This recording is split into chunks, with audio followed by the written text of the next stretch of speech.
Hola, buenas tardes. Tal lo prometido, hoy voy a hacer una breve lectura de partes de dos de mis textos, los únicos dos textos publicados que hay hasta el momento. Uno es Privilegios de un moribundo, que es del año 2018, y el más reciente, El paseante, que es del año pasado, del 2019. La idea es simplemente leer, no detenerme en comentarios de cada una de las partes, porque nos llevaría mucho tiempo. Así que, nada, les voy a leer algo de los textos. Si tienen, a medida que voy leyendo, preguntas sobre algunas partes de los mismos, dejen ahí los comentarios y yo trataré de, entre comillas, explicar, porque acá no hay nada que explicar, no hay nada del orden de lo crítico para explicitar. Es muy difícil hacer crítica, esto se ha dicho muchas veces, pero es verdad, no es una fuga, no es una evasión. Es muy difícil hacer crítica del trabajo de uno mismo. Uno tiene sospechas de que el trabajo vale poco, ¿no? Eso seguro. Pero más allá de eso, es muy difícil decir dónde hay un modesto acierto y dónde hay un gran error literario. Eh, Siempre se ha dicho, y es verdad, uno lee lo que quiere y escribe lo que puede. Bueno, yo les voy a leer algo de lo que hasta el momento pude escribir. Para empezar con este libro que tiene 2 años, pero parece que tuviera 20, en el sentido de que sí, esto no sé si lo compartirán otras personas que escriben, pero los textos publicados quedan para uno rápidamente caducos, viejos, y tenga uno o no un nuevo proyecto entre manos, ese texto se va alejando muy rápidamente de su autor o de su autora. En el caso particular de Privilegios de un moribundo, como eran textos que si bien se publicaron en el año 2018, eran textos que se empezaron a escribir en el año 2013, y no es un libro para nada extenso, y es muy barroco, ¿no? Es un libro que a mí me desagrada profundamente, lo cual no quiere decir que el segundo me agrade, que el paciente me agrade, pero veo por lo menos una propuesta de mayor madurez del estilo. Eh, Espero, no sé, lo digo ahora sí y me suena soberbio, sabrán disculpar. Pero digo, este libro es un libro, dicen que difícil, yo creo que fallido, ¿no? A veces decimos difícil por una cuestión de politez, de buenos modales, pero para mí es un libro fallido.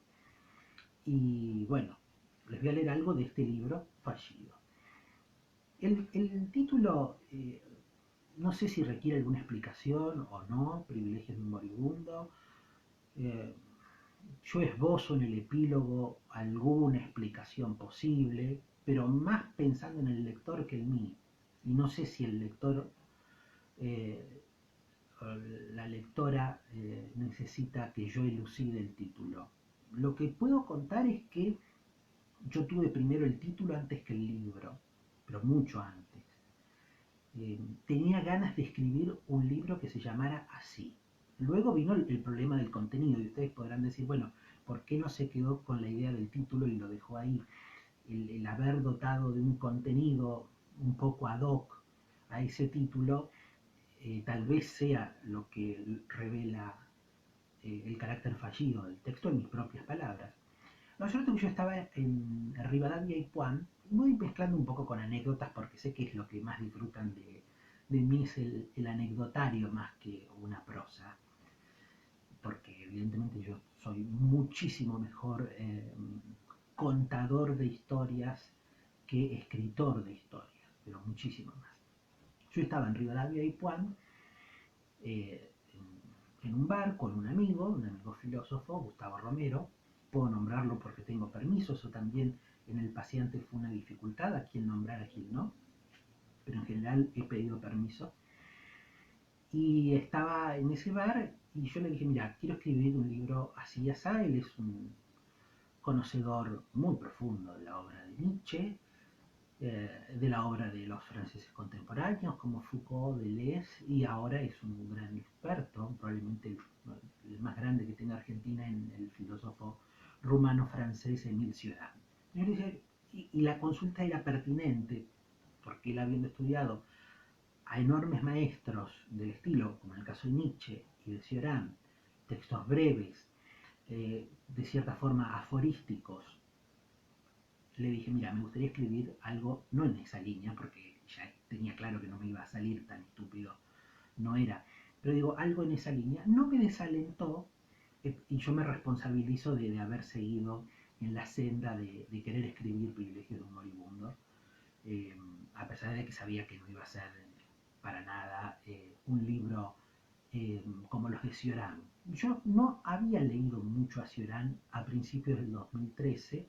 A Nietzsche lo tenía mal leído porque mi itinerario filosófico fue por otro lado, pero sí después empecé a leer a Cioran y me di cuenta de que había que evitar la tentación, toda tentación de querer imitarlo, porque si ustedes han leído, aunque sea uno de los títulos de Cioran, cualquiera, se darán cuenta de que pasa lo mismo que con Borges, tal vez con Borges uno asume más precauciones, pero si esto parece muy simple, muy sencillo, y la verdad es que no, cuando uno intenta capturar más allá de la forma, se da cuenta que no es para nada sencillo. Si conocen la obra de Cioran no hace falta ningún comentario.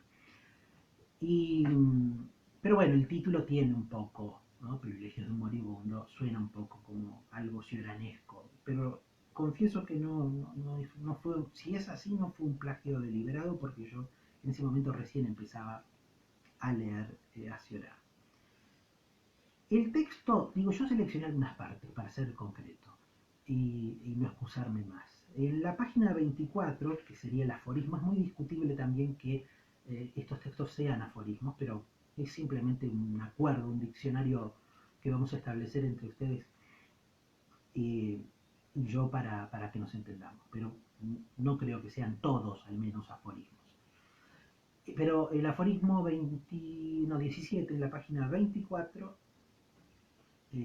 dice así: toda variación intelectual ha sido repetidamente ensayada. ¿Por qué se escribe? Para ratificar el yo, que perime a cada instante. Sería un gesto de nobleza desertar de esa laboriosa ficción, última muralla de la cordura. Discretamente deberíamos derrumbarla sin la excelsitud del hidalgo ni la estridente impostura de los surrealistas. Bueno, evidentemente hay una tendencia en el escritor joven, yo en ese momento era bastante más joven que ahora, hay una tendencia en el escritor joven a apoyarse en marcas de autoridad, en citas de autoridad. Porque, como decía Borges, uno sabe, el joven escritor sabe que lo que escribe no vale mucho. Entonces se apoya por un lado en el estilo barroco, que se advierte desde lo primero que les leí, desde el título. Se apoya en el estilo barroco. Y en lo segundo en que se apoya un escritor joven inexperto es en la demostración de sus lecturas. Y ambas cosas son un error. El barroco, salvo para algunos maestros, que Quevedo puede gustarle más o menos, pero claramente Quevedo ha logrado llevar el barroco hasta sus máximas posibilidades, ya no así el caso de Baltasar Gracián, algo así, porque ya me parece que Gracián es un declive dentro de la lengua castellana, pero bueno, Quevedo es un gran maestro del barroco. Y ha habido otros, Borges también tiene momentos barrocos, de los que él dice que después se ha curado, pero la verdad es que los mejores cuentos de Borges tienen ciertos elementos barrocos, pero podríamos discutir una tarde entera qué es el barroco, porque no es necesariamente la proliferación de palabras, no es necesariamente lo intrincado de la forma. Puede ser eso o puede ser otra cosa. Pero en mi caso, ese estar afincado en el barroco sí tiene que ver con la proliferación de palabras, con una mera complejidad de la jerga. ¿Por qué? Porque detrás de eso no hay una idea fuerte. Si hay una idea fuerte, uno escribe de una manera simple y honesta, y eso es lo auténtico en la literatura, y a eso uno debería aspirar. Todo lo demás son rebusques innecesarios, pero al mismo tiempo son las muletas necesarias de un escritor incipiente. Pero esto del yo que perime a cada instante, bueno, obviamente no pretende enunciar una tesis filosófica, y está conectada la doctora Rocío Pérez. No intento sostener ni una posición que tenga un respaldo en una doctrina filosófica. No es esto de que el yo perime a cada instante, no trata de zanjar una disputa ni entre Hume y Kant, o sea, sería un... No es que quiera protegerme, puedo ser juzgado en esos términos, pero no es que quiera protegerme de esa crítica. Pero este libro, si lo han leído como filosófico, es un problema del lector que lo recibe en esos términos. La persona que tiene formación en filosofía se dará cuenta de que este libro no puede tener nada que ver con lo filosófico. Entendamos lo filosófico como querramos entenderlo. Entonces digo, el yo perime a cada instante, es un enunciado que cumple una función meramente retórica. Lo que digo al final tal vez sea más cierto, ¿no? Que si hay que derrumbar ciertas estructuras, las del yo o las de cualquier otra estructura sólida desde la cual uno narraría, ¿no? Y el yo en literatura es una estructura muy importante para narrar en general, digo narrar y también en el género ensayístico, ¿no? Yo tengo mucha admiración por quienes han usado el yo de múltiples maneras, desde las confesiones de San Agustín en adelante. Pero vuelvo a decir lo mismo, no eran esos los referentes, por favor. No, ni las confesiones de San Agustín, ni las confesiones de Rousseau, ni los ensayos de Montaigne, ¿no? Ahí hay usos extraordinarios de la primera persona. Lo que yo digo acá es que el yo perime, punto. Y digo, en todo caso, si es una estructura que nos resulta anquilosada para las formas de narrar en ficción, en el ensayo, porque insisto, para mí el ensayo también es una forma de narración, y dejaría por fuera solamente la lírica, aunque también la lírica ha innovado y hay poemas que son extraordinariamente narrativos, todos lo sabemos. En fin, el siglo XX como que no nos deja mucha posibilidad de establecer dogmas respecto de los géneros y tenemos que tener una apertura muy grande. Todo esto lo sabemos. Pero al final yo digo, si vamos a derrumbar el yo o el yo perime de cada instante, no lo hagamos ni con la, como digo, excelsitud del hidalgo, me refiero obviamente a Don Quijote, ni la estridente impostura de los surrealistas.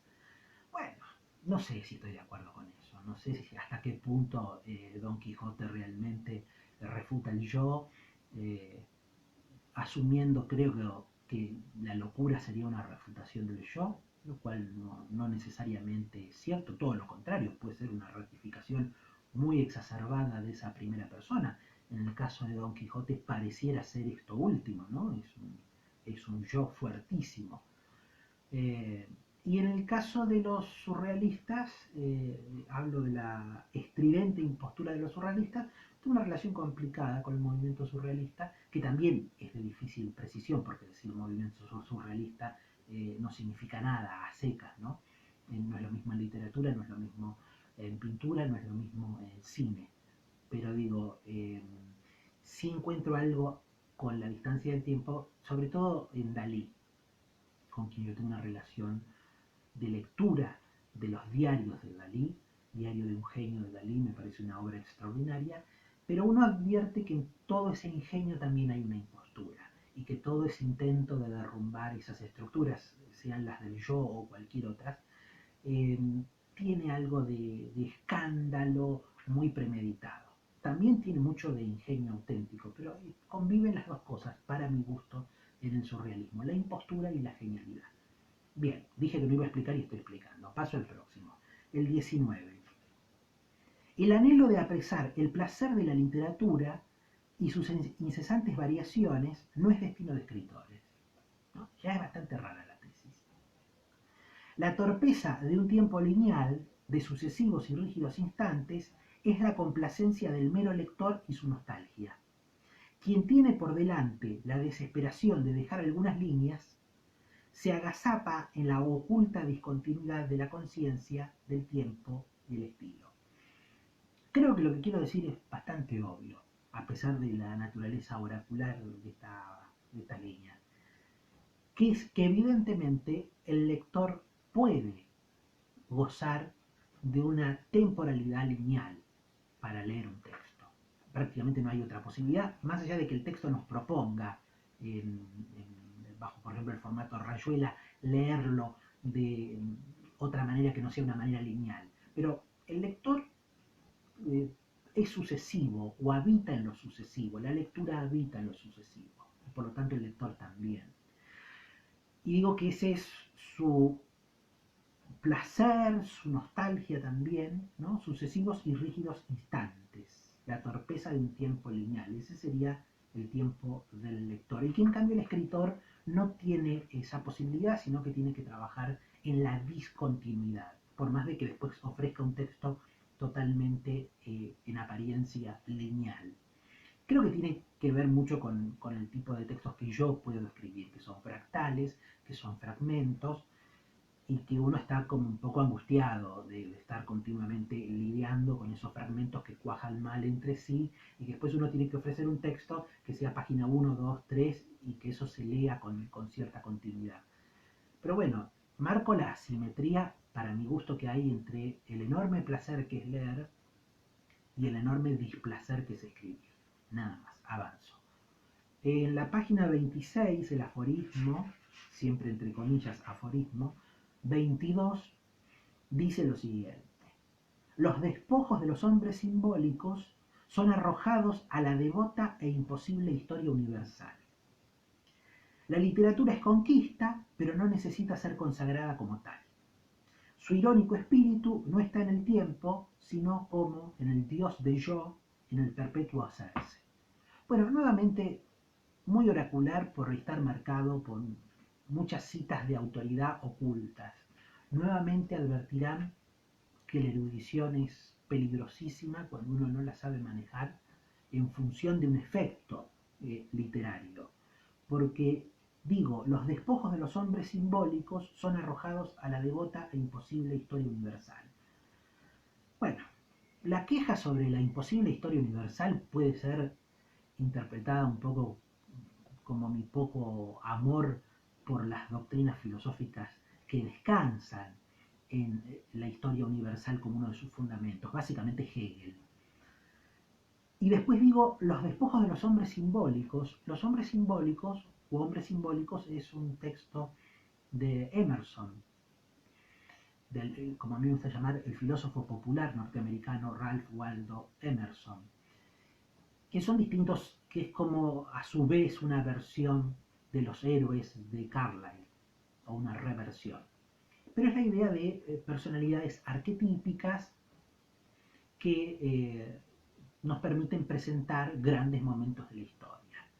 Una tesis claramente romántica y que yo ligo de una manera ligera y responsable, porque la conozco desde ese lugar, con Hegel. La idea de presentar un grande hombre de la historia es presentar el despliegue, un momento del despliegue del espíritu absoluto. Y me quejo contra eso. Probablemente, visto la distancia, yo cuando escribí este texto todavía era un liberal, o todavía me consideraba de alguna manera un liberal. Quería ser un liberal de izquierda, y agotada las posibilidades de esa dialéctica interna, de esa contradicción, me salí por completo de cualquier intento de modificar el término liberal. Pero claramente esta queja contra los pensadores de la historia universal tiene algo de la queja de Popper, o mucho de la queja de Popper y de otras personas como Popper que abrevan ese tipo de quejas respecto de autores que trabajarían con un esquema determinista de la historia, ¿no? Donde se refugian en la historia universal porque en definitiva no pueden sustentar sus tesis de otra manera, y que a su vez ese determinismo leído en clave política esconde el elogio de una sociedad cerrada para Popper y por tanto de diversos grados de autoritarismo según sea el caso. Yo en ese momento todavía estaba en transición desde mi huida victoriosa de la estructura académica, pero esa huida venía siendo cursada por lecturas de Popper. Yo era un ferviente lector de La Sociedad Abierta y sus enemigos, era un ferviente lector de la autobiografía intelectual de Popper, Búsqueda sin término. De esto último no me arrepiento, creo que es un libro valioso porque hay más que ideas políticas, es una retrospectiva más que interesante que hace Popper. Y La sociedad abierta y sus enemigos creo que es un texto eh, que hoy yo no reivindicaría en su totalidad, salvo algunas partes. Pero en aquel momento era un texto que para mí era importante y que además yo lo había cruzado, para colmo de males, visto desde mi posicionamiento político actual. Yo en ese momento, La sociedad abierta y sus enemigos, de Popper, la había cruzado con las lecturas de Vargas Llosa, las lecturas no del novelista, sino del columnista, del formador de opinión Vargas Llosa. Entonces imagínense que ese combo Popper-Vargas Llosa me posicionaba en un lugar claramente muy distinto políticamente al que estoy hoy. Y creo que eso, toda esta digresión es para decir que creo que eso es lo que gravita en mi queja de la imposible historia universal. No quiere decir que hoy yo haya revisto mi posicionamiento contra Hegel, o incluso en los momentos en que Marx necesita apelar a la historia universal para fundamentar sus tesis. Creo que esos esquemas son esquemas que fueron necesarios en ese tiempo y que hasta el siglo XIX se manejaron de esa manera. No sé si el hecho de que ya no sea un liberal me lleva a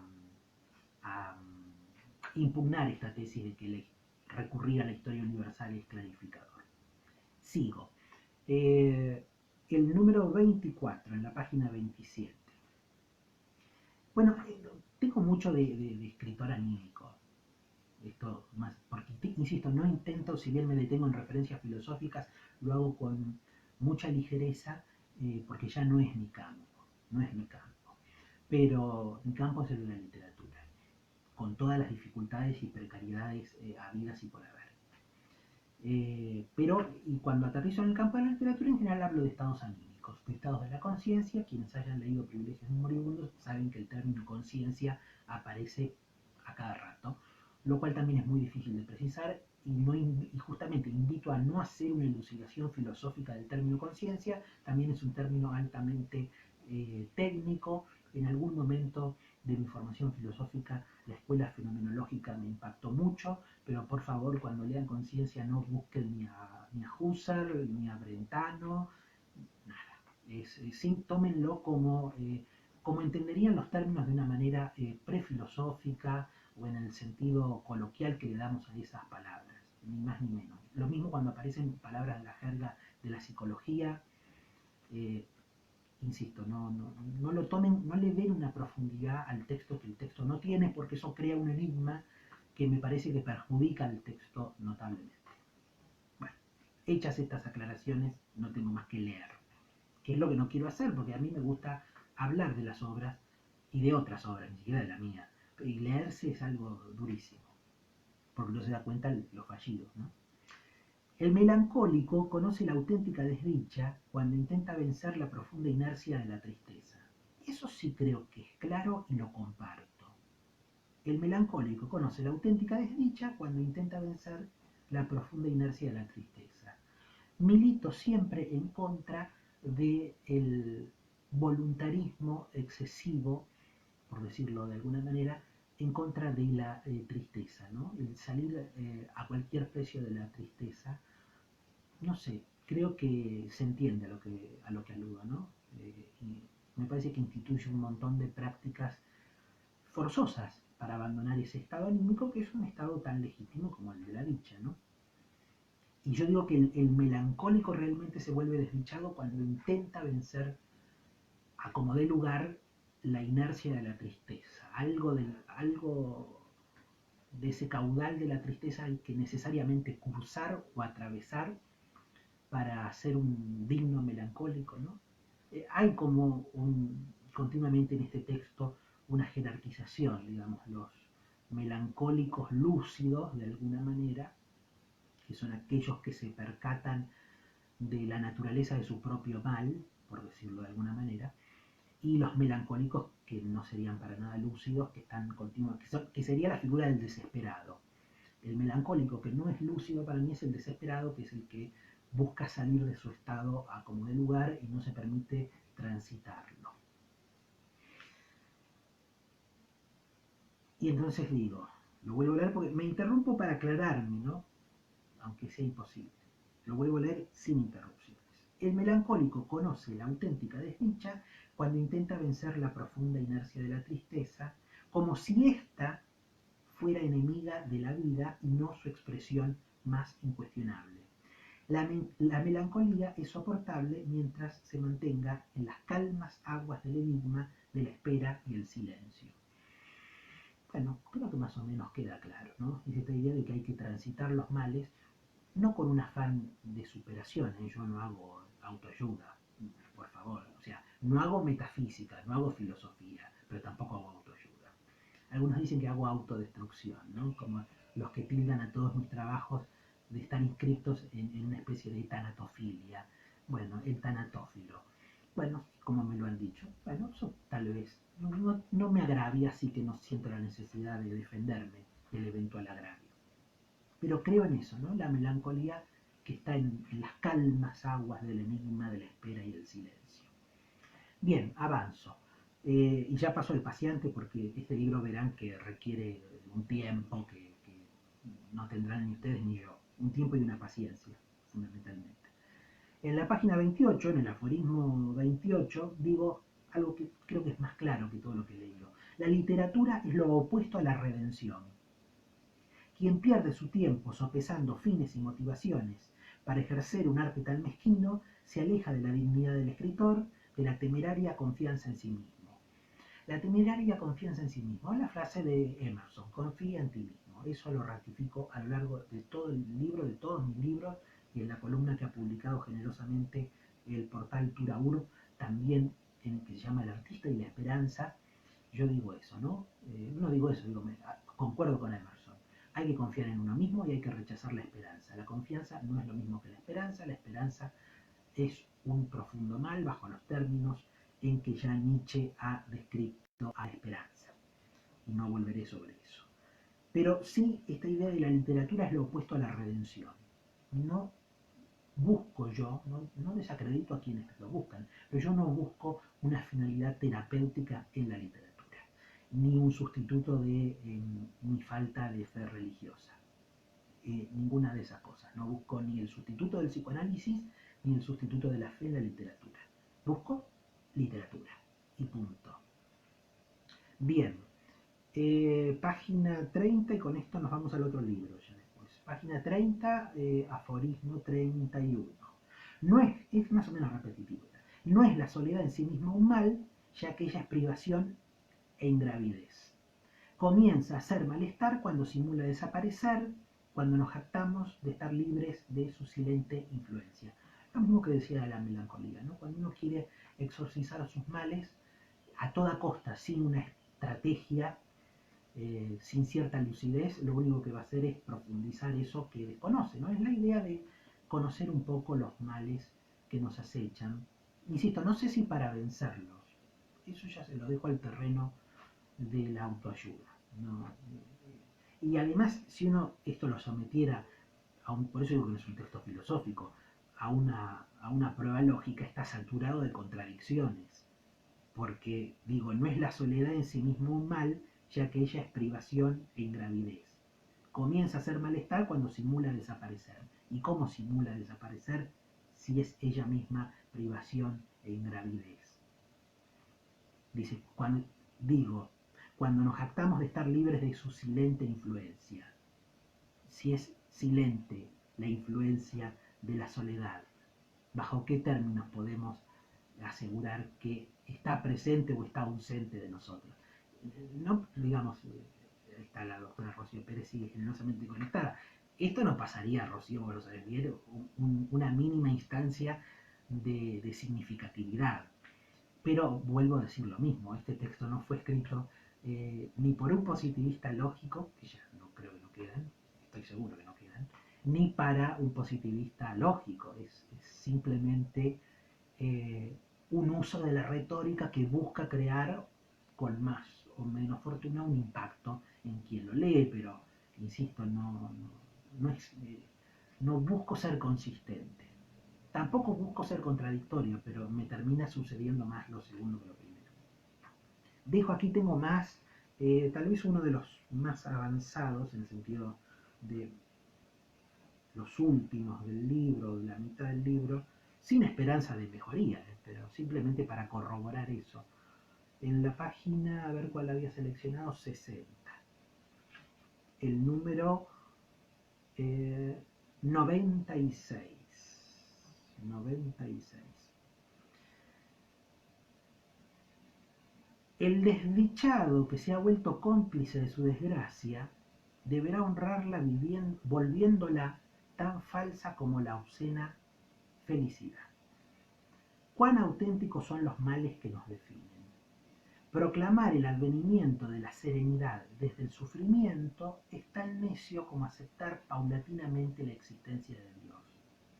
Lo que merece ser cobijado bajo el tiempo menor de toda vida es lo súbito, lo irreflexivo, lo intempestivamente libre. Quedo con esta última parte que es más clara, ¿no? Proclamar el advenimiento de la serenidad desde el sufrimiento es tan necio como aceptar paulatinamente la existencia de Dios. Bueno, es muy categórico, es un chiste, obviamente no se puede aceptar paulatinamente la existencia de Dios, pero eso me parece que no está necesariamente conectado con el hecho de que eh, no puede arribarse a la serenidad desde el sufrimiento, que uno sería absolutamente sereno y absolutamente un sufriente y no hay posibilidad de diálogo entre la serenidad y el sufrimiento. Nuevamente, digo, si hacemos un análisis en términos, no quiero llamarlos más filosóficos, pero en términos de consistencia del discurso, estas cosas no se sostienen. Son un impacto, un puro impacto. Pero sí estoy de acuerdo con esto, que lo que merece ser cobijado bajo el tiempo menor, ¿no? Está bien, toda vida es un tiempo menor. Bajo el tiempo menor de toda vida es lo súbito, lo irreflexivo, lo intempestivamente libre. Bueno, en eso estoy de acuerdo, todavía. Bien, dejo este libro, que creo que lo mejor es la foto de la contratapa. Y voy al paseante, que espero sea un poco más llevadero.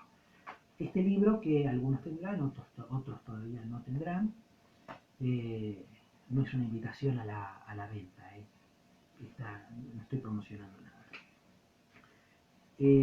Más bien todo lo contrario, ya vieron que soy muy, muy crítico de estos trabajos, pero porque me parece que no hay otra alternativa. El paseante es un diario, intenta ser un diario. Así que voy a leer algunas entradas. En la página 19, una entrada del martes 10 de noviembre del 2015. Digo, hoy me siento particularmente ansioso, pero al mismo tiempo sé que es solo una cuestión de énfasis dentro de un estado continuo que siempre fue de tensión. Pienso en cómo funcionan los recuerdos, especialmente los que resumen vidas que ya no son. Esas evocaciones parecen siempre escritas en la misma clave, porque las pasiones, virtudes, errores, dolores y magros aciertos de esas existencias están perdidos. Esas invocaciones aparecen en nuestras jornadas sin ser invitadas para satisfacer nuestro anhelo de vidas comparadas, como si la desdicha y la felicidad no fueran un precario absoluto que cada uno debe volver a crear. Ser un recuerdo inocuo, un lento alejarse de la experiencia, es un buen destino. La literatura es la creación a partir de un lenguaje público, pero con la nada despreciable intromisión de los matices de lo íntimo. Puedo definir lo que no puedo hacer. Otra vez el intelectual derrota al artista. Faltan 10 días. No quiero pensar en eso, quiero escribir sin brújulas ni relojes. Los 10 días que faltaban eran los 10 días que faltaban en ese momento para mi cumpleaños número 30. Esto de los recuerdos que uno evoca de las vidas que ya no son, eso es una experiencia bastante común, por lo menos cuando escucho a la gente hablar, en el sentido de las personas que ya no están, tomar un recuerdo como si es un recuerdo totalizador y que pareciera de alguna manera presentificar esas existencias que ya no son. tengo una relación compleja con la memoria. Creo que todo el mundo tiene una relación compleja con la memoria personal y con la memoria ajena, pero me parece eso, ¿no? Que los recuerdos de las vidas ya idas, uno intenta que funcionen como presentificadores de esas vidas que ya se fueron y que lo mejor es dejar que se vayan, ¿no? Es una pequeña oda al olvido, que por supuesto no es mía, está tomada del último Borges, ¿no? El último Borges es un Borges que pide el olvido, digo, más marcado en la poética del último Borges, aunque también ya ustedes bien conocen que la relación entre memoria y olvido en Borges es absolutamente constitutiva de toda su obra. Pero ese es el tema, ¿no? De qué recordar, qué no recordar, la memoria como un recurso automático que muchas veces tenemos y que para mí es un recurso que usado de esa manera automática es poco valioso y que en todo caso hay que hacer un trabajo más profundo que el, te acordás de tal cosa. Me parece que no recupera nada, aunque nosotros creemos que sí. Bien, avanzo con otras lecturas. Página 26 del paseante, lunes, voy mirando así porque ya hice la selección, lunes 7 de diciembre. Hablamos con Lucas de Buenos Aires, siempre acabamos divanando sueños que solo pueden ser porteños. Le cuento que en Buenos Aires no encontré ninguna de las cosas que ingenuamente fui a buscar. Encontré otras que me modificaron, aunque no podría decir taxativamente en qué aspectos, pero sin duda alguna soy otro.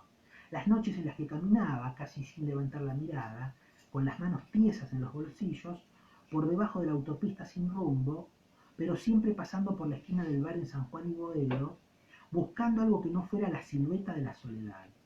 Otras noches fueron más afortunadas, como en las que sin prisa caminé debajo de la lluvia, creyendo en la inmortalidad que me sugería algún poema de Borges, Everness. Le debo a Buenos Aires largos años en los que pude dialogar con mis demonios y pactar algunas treguas. Confieso que este texto no me disgusta tanto, y por lo tanto no me detengo en un intento justificatorio del mismo, sino que avanzo. Las personas a veces están nombradas con nombre de pila, nombre y apellido, depende la relación que yo tenga con esas personas y el derecho que yo sienta de poder exponerlas o no. Trato de ser cuidadoso. Si bien el texto no es autobiográfico por completo, hay cosas que están levemente ficcionalizadas. Pero así todo, si aparece un nombre propio, trato de cuidarlo. Vamos a otro momento del paseante, jueves 25, no digo los años, el texto va del 2015 al 2019, un jueves 25.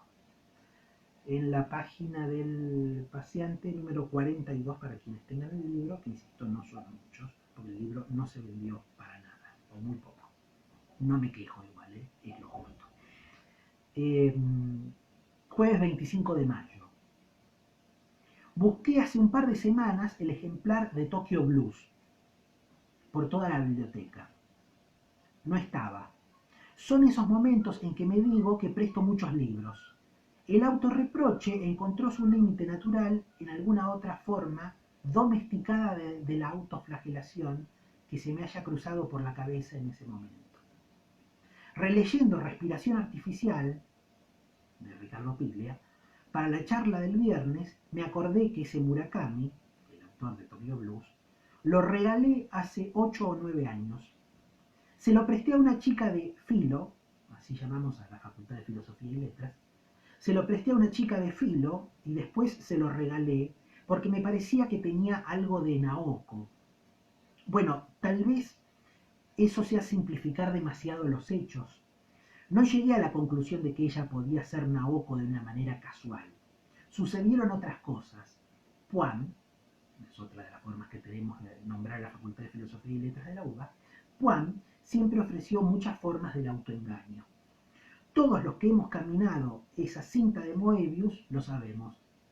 De hecho, Cada tanto sigo soñando con esa sucesión de puertas que se abrían como enjambres enloquecidos y de las que salían insectívoros estudiantes hipnotizados por su propia soberbia. Yo, por supuesto, era uno de ellos. ¿Acaso el más representativo de esa especie? ¿Nos habremos visto en el aula 108 por primera vez durante esa olvidable clase de filosofía antigua? Probablemente.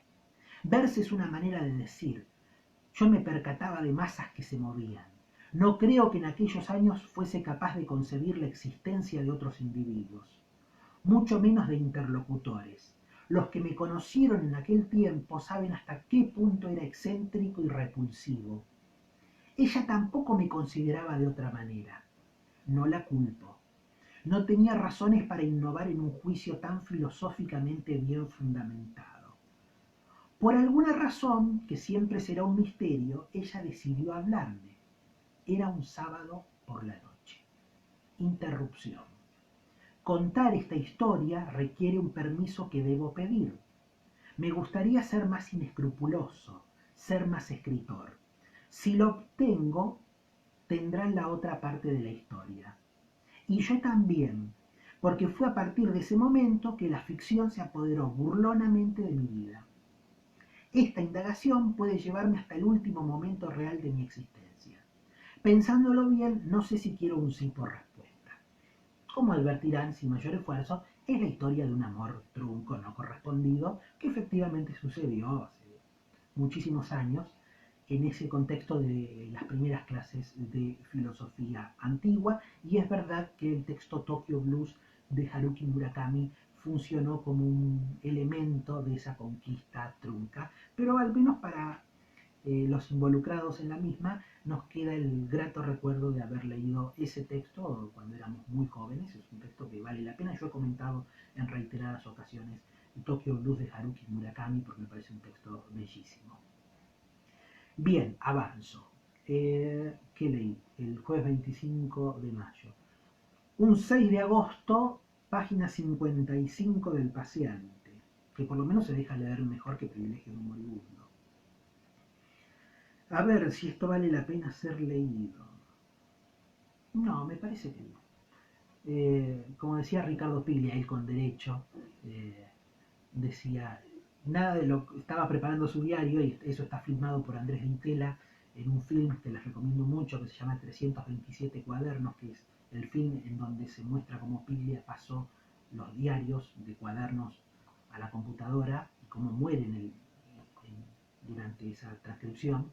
De hecho, los diarios de Emilio Renzi son la última gran obra de Ricardo Piglia que nos ha quedado, que les recomiendo leer, está en 3 tomos por anagrama. Y Piglia va revisando esos cuadernos que va a dar a la imprenta y dice, nada de lo que leo me gusta. Bueno, a mí me pasa lo mismo, pero en el caso de él no era cierto. Pero bueno, nada de lo que leo me gusta, así que paso a otra. 6 de septiembre en la página 60. A ver, el subte de Buenos Aires anda mucho por este libro. Y Buenos Aires anda mucho por este libro. Miércoles 6 de septiembre. Tomé el subte en Lima hasta Puan. Hay unas cuantas paradas. Lo primero que pienso es que no me gustan los nuevos, cómodos, aireados y funcionales vagones de la línea A. Son muy luminosos y eso es molesto para leer. Con mucha luz cualquiera es capaz de leer. El desafío es leer en la caverna, a lo sumo con una linterna. Los viejos coches de la línea A apenas estaban iluminados y no eran infrecuentes los apagones.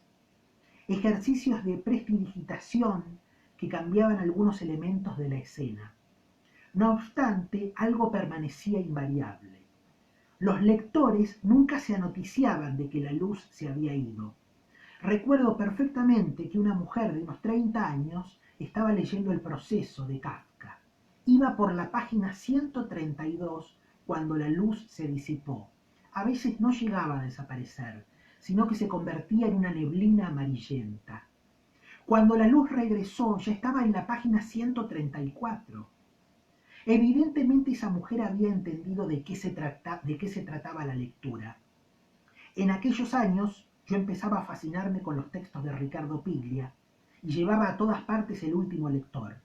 Esa pequeña escena subterránea tuvo el valor de una demostración para mí. Piglia sabía cómo había que leer. También esta mujer desconocida. Supuse que una persona que tenía naturalizada esa operación lectora, algún vínculo con Filo debía tener. No existía en el 2007 la estación Puan. Ambos bajamos en Acoite, en mi caso para perderme en el Parque Rivadavia. Nunca la vi en la facultad.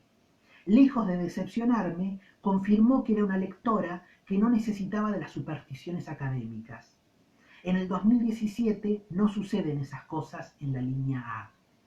La luz ya no se corta y el subterráneo se parece mucho a la superficie. Bien, una entrada más y los y las dejo tranquilos y tranquilas. Esta fue del 6 de septiembre, 27 de abril, página 88 del Paseante. Qué despropósito. Como dije una vez en Los Toldos, mi literatura no vale un árbol, y sin embargo ya he sacrificado unos cuantos, me temo.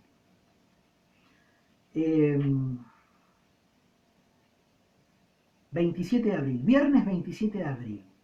Reviso la galera de Privilegios de un Moribundo, el libro del que les leí primero algunos fragmentos. Reviso la galera de Privilegios de un Moribundo. Creo, estoy seguro, mejor dicho, de que el libro es pésimo. Haré las correcciones posibles y por supuesto luego me desentenderé de un trabajo tan imperfecto.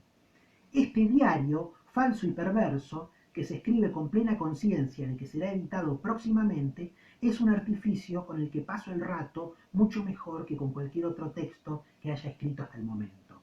No todo es mentira, pero aclarar los límites de lo verdadero y lo falso es algo que no me seduce en lo más mínimo, y más aún, es absolutamente contrario a mi proyecto de vida.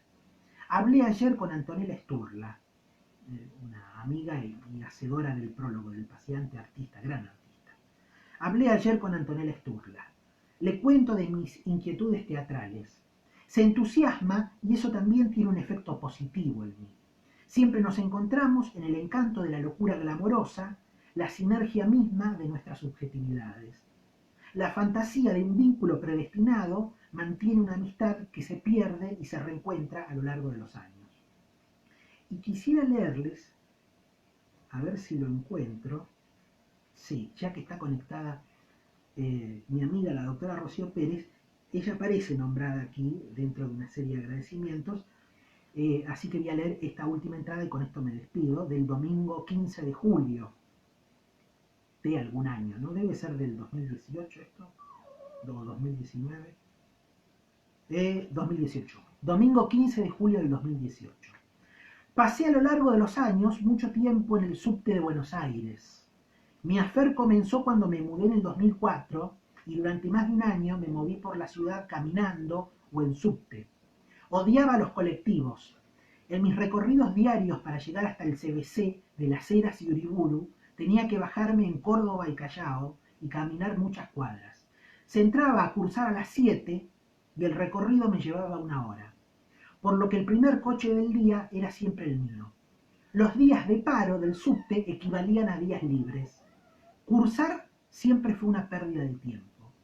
Años después, en Drago, cuando di mi primera clase en el CBC, les dije a los siempre nerviosos debutantes en la vida universitaria que no perdieran el tiempo viniendo a mis clases, que no pensaba pasar lista y que hicieran algo más interesante con sus 18 años. En ese momento yo tenía 25 y ya daba con razón por extinta cualquier novedad existencial. Un no docente, más docente que muchos, en la sala de profesores, me prestó el Tiranicida de Vladimir Nabokov. Hoy veo esa recomendación como algo profético. No he hecho más que ser un orgulloso tiranicida. Guardé el ejemplar y fui rumbo al aula 8. Además del libro de Nabokov, llevaba el primer texto obligatorio que les tenía que presentar a los apáticos y confundidos estudiantes. Uno de Gregorio Klimovsky. En ese momento ya sabía que la literatura me interesaba mucho más que la filosofía. Cuando les dije que tenían que leer a Klimovsky, supe que ya había comenzado a hacerles daño. Mi rol indigno, que yo creía neutralizado por la pasión, duró poco tiempo.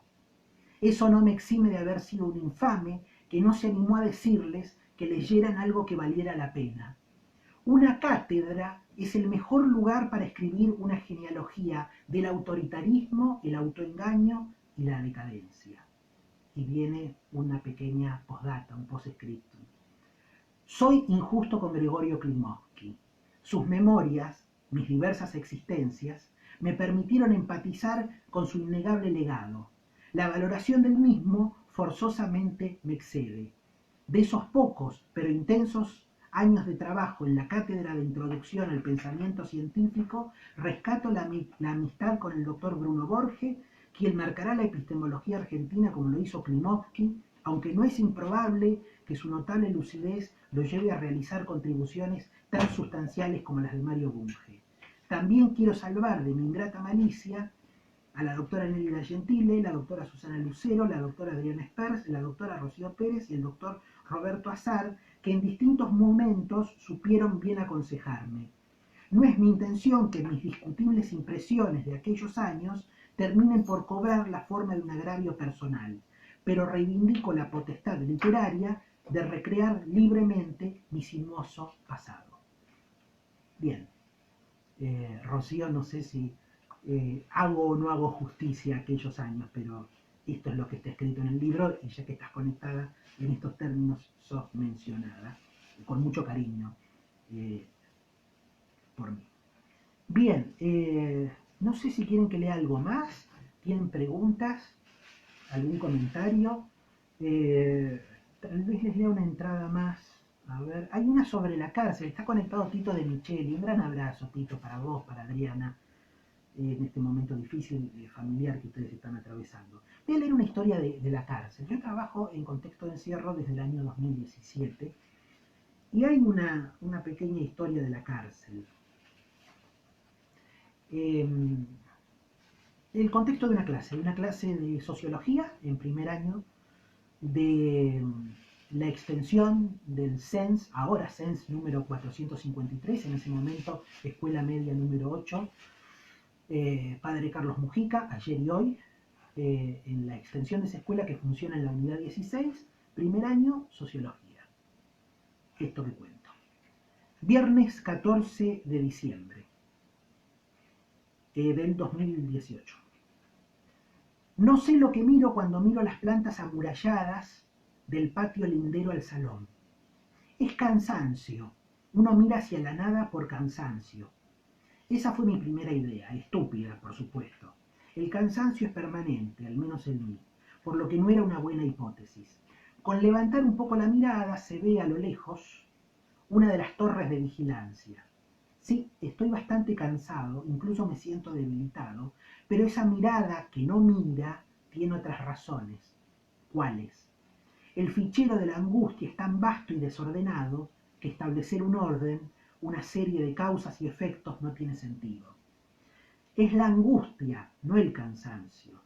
Mis pensamientos avanzan con torpeza, se suceden como quien lee con dificultad. Las sílabas de mis elucubraciones parecen borroneadas. ¿Qué mira?, dice el único estudiante que tiene el curso desde la puerta del salón. Parece que estuviera en otra parte. Es lo que conviene acá adentro, ¿no? Como convenir conviene, pero no siempre se puede, me dice mi estudiante. Vuelvo a mirar por la ventana. ¿Terminamos, Foucault?, le pregunto sin mirarlo. Ahora miro una pared blanca cruzada por hormigas zigzagueantes. Las hormigas de la prisión. Sigo buscando ese recuerdo que no aparece, pero que incomoda. Foucault sí, el otro no. Marc Auger, los no lugares. ¿Habrá lugares? ¿Usted qué cree?, le pregunto a mi estudiante. Antes había, dice mi estudiante. Se ha acostumbrado a mis preguntas vagas y me responde de la misma manera. Contesta desde su sincronizado instinto de supervivencia. Sí, claro, antes. ¿Cuándo? No sé, hace 30 años había más posibilidades, me dice. Cuando yo tenía 3 y me fui de mi casa porque no soportaba a mi padrastro. Al menos se fue de un lugar hacia otro, le digo. No se crea, No sé qué será esto de los no lugares y los lugares, porque usted hoy está más raro que de costumbre, pero tengo la idea de que nunca me fui de un lugar. Me fui de muchos lados, que es otra cosa. Un shopping es un no lugar, le digo con desgano. Ah, entonces anduve poco por esos no lugares. Un aeropuerto es un no lugar, agrego, aunque ya sé que entendió la idea, incluso mejor que yo. Directamente nunca estuve en uno, dice mi muy lúcido estudiante, sin atisbo de curiosidad por lo que sucederá en esos no lugares. Sus sueños, creo, son otros. Leamos el texto de Marc Ogier. Él seguramente conocerá los aeropuertos mejor que nosotros, le digo. El estudiante baja la cabeza y comienza a leer de una manera casi litúrgica. Cada tanto lo interrumpiré con aclaraciones automáticas. Él asentirá y seguirá leyendo. La clase se ha convertido en un no lugar más. Mi pasión por escribir ininteligibles y apasionados pizarrones hoy no se manifiesta. Tampoco intento invocarla. Sé que no me asistirá. Las hormigas insisten en recorrer el muro. ¿Serán las mismas? Hormigas en una cinta de Moebius. No sé lo que miro, no sé lo que busco. ¿Será un recuerdo tan devastador? Tengo la intuición de que no, porque la memoria es de por sí devastadora. El obstáculo está en otra parte. No descarto que tal vez me haya vuelto un catatónico del vacío, un surfer de la nada. ¿A dónde fuiste cuando dejaste tu casa a los 13? Le digo cuando nos permitimos cada tanto tutearnos.